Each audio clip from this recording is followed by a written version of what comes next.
Tapped in with the studio radio show every other weekend from 8 to 9:30. Y'all make sure to tap in. Come see the livest news, the newest artists. You know what I'm saying? What's popping in the city. We got the livest events going on, man. Hey, you want to know what's going on? Tap in with us. Tap in. Tap in. Studio. Is in the building. Back with more studio radio show. We got a very special guest. It was like real last minute. I appreciate you coming in for us, family. We got the owner, the entrepreneur, the big boss of the dogs, motherfucking Martel. What's happening? Both City, I don't know the north, but That's good, man. Down south. I like, you know what I'm saying? Yeah. Good feeling because you know it like you high. Yeah, man. You up to You know, hey, look, I appreciate y'all for having me on the show. Yes, for sir. real, I'm a fan of the show. Appreciate y'all boys you. do some great work. So, Appreciate I'm it. happy to be here.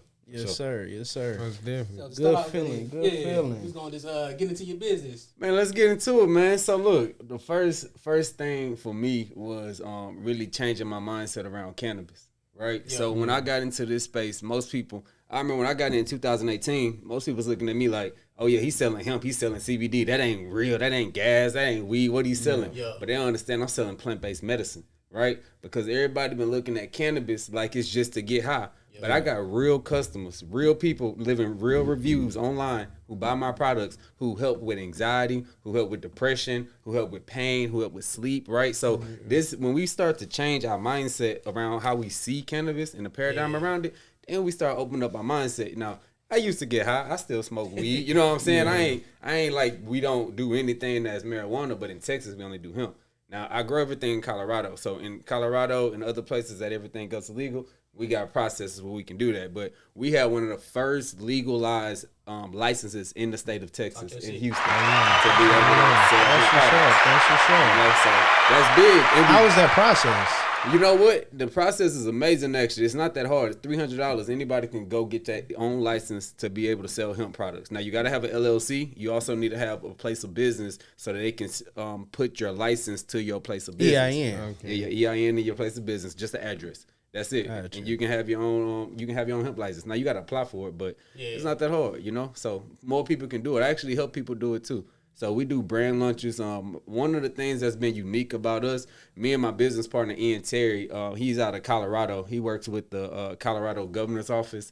He also is a part of the Colorado Hemp Association. So he's helped write the laws in Colorado. And if y'all know anything about Colorado, bro, they have dumb motherfuckers. They've done so much when it comes to hemp and CBD, bro. Like most of the rest of the states have followed their legal structure. Now everybody know about California when it comes to marijuana because they got the sunny sun out there. It grows amazing. It's some fire product out there. But when it comes to the legal side of things, you looking more at Colorado for leading the way in America, you know what I mean? So it's been a process, but a lot of our people, like black and minorities and millennials, we just catching on to the business side, you know? I was just telling D Mills before we came in here, when I'm in Colorado and I'm talking to other CEOs, what you think they look like?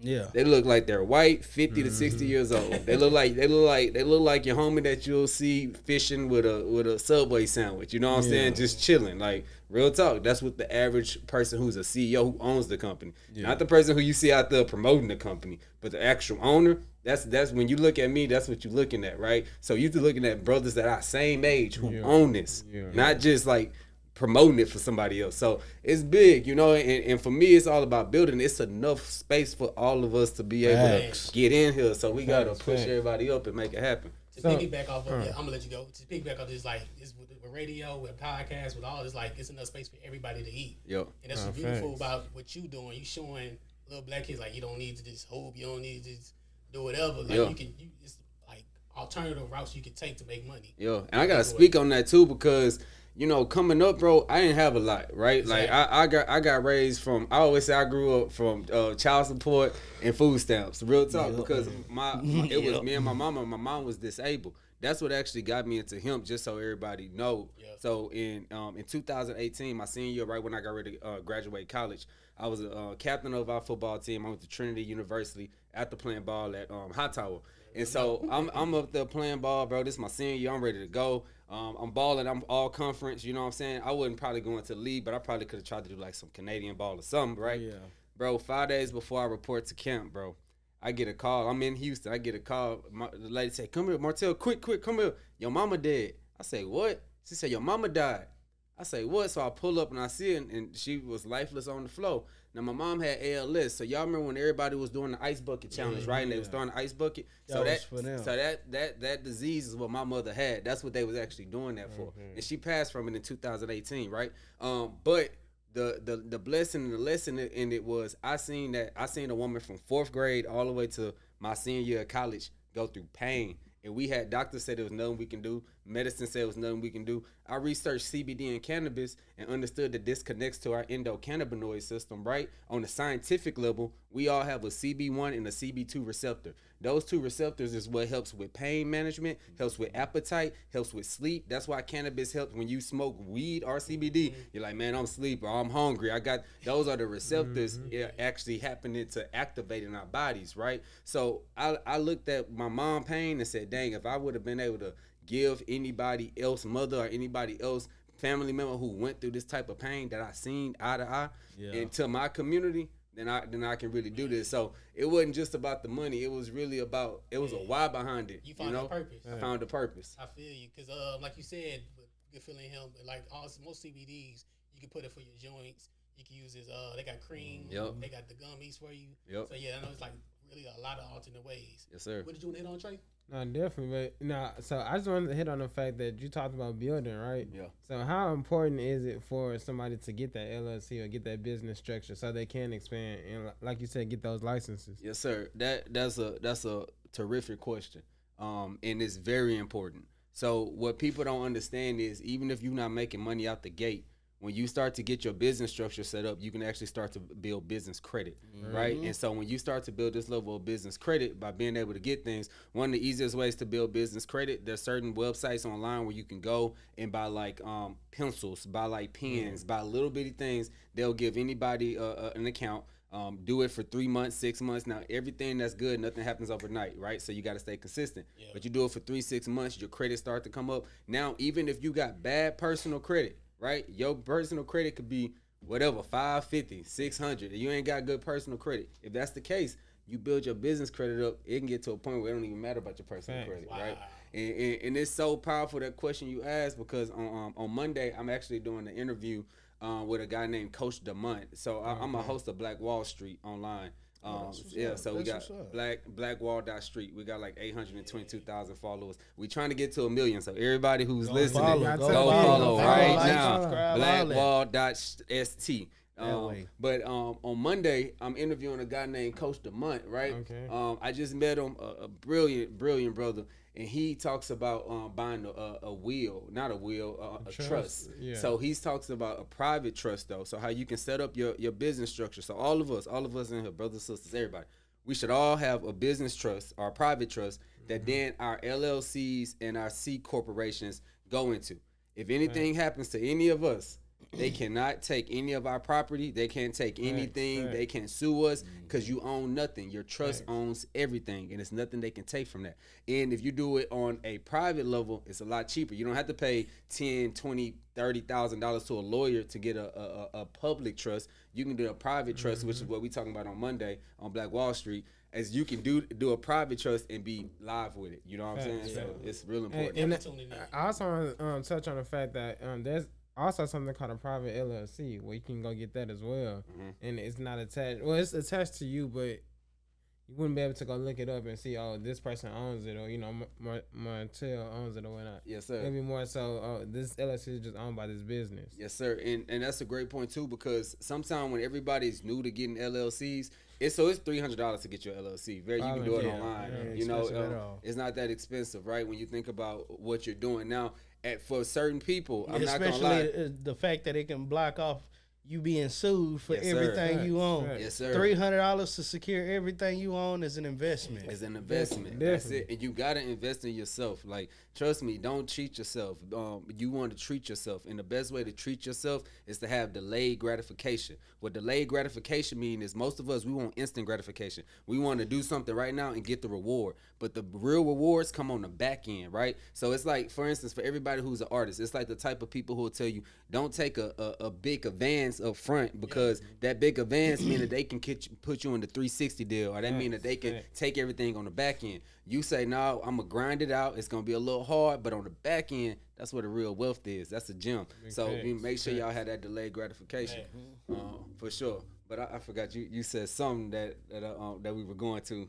I forgot what question you asked.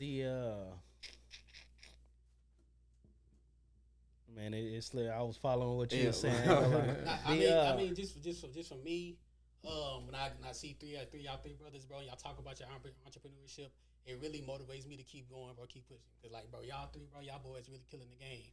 As three young black entrepreneurs, and it's crazy, man. It's what they say is a million ways out here to make $1.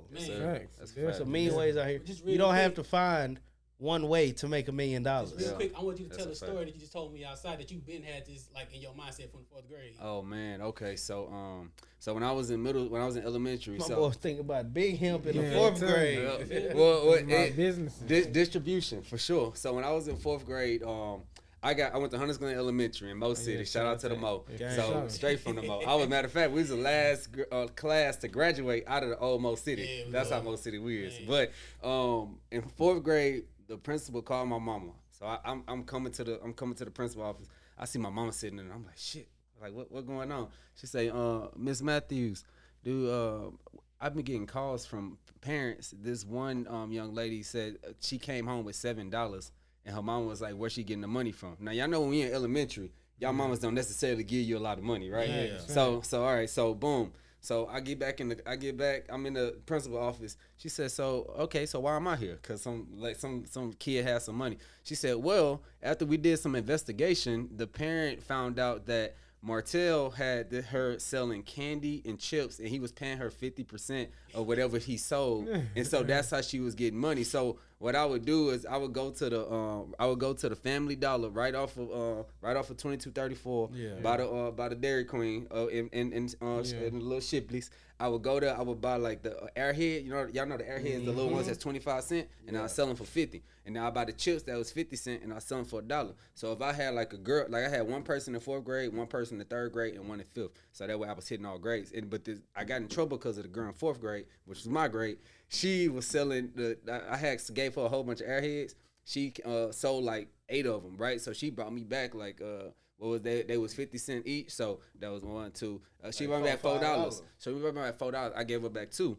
And then I guess she just had $5 from somewhere else. So her mama found $7 and was like, "Where you get this money from?" Oh, Martel paid me today. So she was like, "We appreciate your entrepreneurship, but you can't have other kids selling candy for you." So then I was depressed for about a week, and then I started selling candy on the way home. You know what I'm saying? And I started doing it. But I still had to get it in. That's crazy. That's a fact. I was a candy man in my school. Yeah. Oh, yeah. And that's what entrepreneurs. That's how I caught my first case. I honestly did the same thing in middle school. I caught my first case. I started, my story is backwards from yours. I started selling candy. I was selling candy so good, I had a white boy. It's funny, a lot of people hear the story for the first time who know the story and know a different story. But, yeah, I was selling candy, and I'm bringing home $100 profit a day. You feel me? Like, after busting down for real, I'm coming home with $100 every day. And, man, I said I had a white boy, you know what I'm saying? He had peeped me. He was like, man, I seen, you know what I'm saying, the way you selling that candy. Like, man, you ever sold weed before? Yeah. And I smoked it this time, so, I knew what it was, but I just never thought about selling it before. Yeah. And he was like, yeah, man, look, I got an O in the truck. Yeah. You know what I'm saying? You buy this O, you bust it down, why made it make sense? And I'm like, I mean, I know enough niggas that smoke weed. Yeah. Like, why not? If it makes sense, and boom. Man, that's how it happened. I feel that because you got the hustle spirit. It's funny to me that I even got into cannabis because growing up, I'm a seller, right? I've been selling candy. I used to cut yards. Yeah. So I definitely could have sold weed, right? But I didn't. The reason why I ended up not selling weed, on God, I appreciate you because my mama, I love my mama so much, bro. Y'all understand. I'm like, I was a huge mama boy. Not like little bitty mama boy because I played football. I was tough. But I mean, I love my mama. Like, I would fucking die and kill for her. That's how much I love my mama. Anybody. You feel me? Like, I didn't play by her. So that's how much I loved her. So I knew we grew up, it was just me and her. So if I go to jail or something happened to me, she ain't got nobody to take care of her. Like, I'm talking about, bro, when I'm talking about take care of her, I'm talking about from after like 7th grade, it got so bad where she couldn't brush her teeth in the morning. So every morning before I went to school, I woke up, went in the room, got myself ready, got my shoes on, picked my mama up, put her on the bed, I had 2 cups, 1 cup full of water, the other cup for her to spit into. I put the toothpaste on the actual toothbrush. Go brush my mama teeth, give her the water so she can swallow, swish, spit it out, and then put it, and then sit it to the side until the provider came. That was like 5 years, 6 years, bro. We grinded. My mama came from. We got it. You feel me? So I knew, like, even in middle school, this real shit though, because my partner used to sell handlebars. I don't know if y'all remember that, but when we was at Mo City, handlebars was jumping. So niggas was selling handlebars like that. You know, my partner was like, bro, you don't want none of these handlebars? I'm like, nah, bro, fuck that. I gotta make sure my mama good. So honestly, if it wasn't for my mama, I really think like God had a plan for me because I'm just such a I'm so hands on with it, but I had a reason not to be. You know what I'm saying? So that really saved my life. Probably. I want to applaud you, bro, because like you came to school every day, you wouldn't even know no shit like that going on at your household. Like you never know people going through, bro. What you came to school, I tell you, I'm gonna talk shit for you real quick. My nigga came to school, he was in band, niggas in football. My nigga was running in front of classes, bro. Like you said, he was selling. My was on it, bro. And you couldn't even tell that all that shit going on in your life, bro. You coming to school like that, bro, that's like some solid shit. I appreciate it, bro. Before we gotta wrap up in a couple minutes. I just wanted to get more into the Good Feeling Hemp. Like you made me a sponsor. Yeah. You know what I'm saying? Appreciate you making me a sponsor. Yes, sir.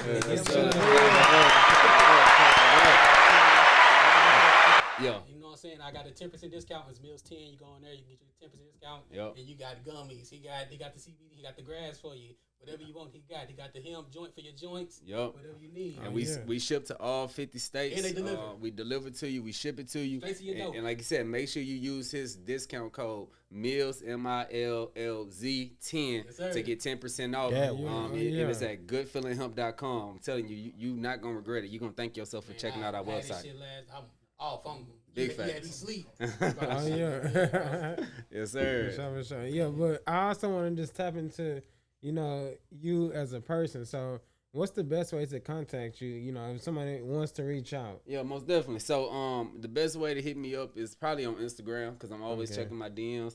My Instagram is Martel, MARTEL _Matthews, MATTHEWS. So my first and last name, Martel _ Matthews. Okay. Hit me up. I do a lot. I coach a lot of people. If you're looking for ways to make money, I got a lot of them.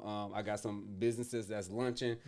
We was just talking about David Aminite, one of my mentors. He made $50 million in his last business, and he's launching a brand new company called Envision You. It launched on October 3rd. So I've been putting a lot of people into that business. That business about to create a whole bunch of people who making $100,000 a year, $1 million a year. I mean, this is really about to create some next level income earners. And he a black man in Houston. The transfer going on, man. Like right now, like peep that right now in Houston. It is a brand new fucking company that is launching, and the motherfucker is worldwide. We already got people.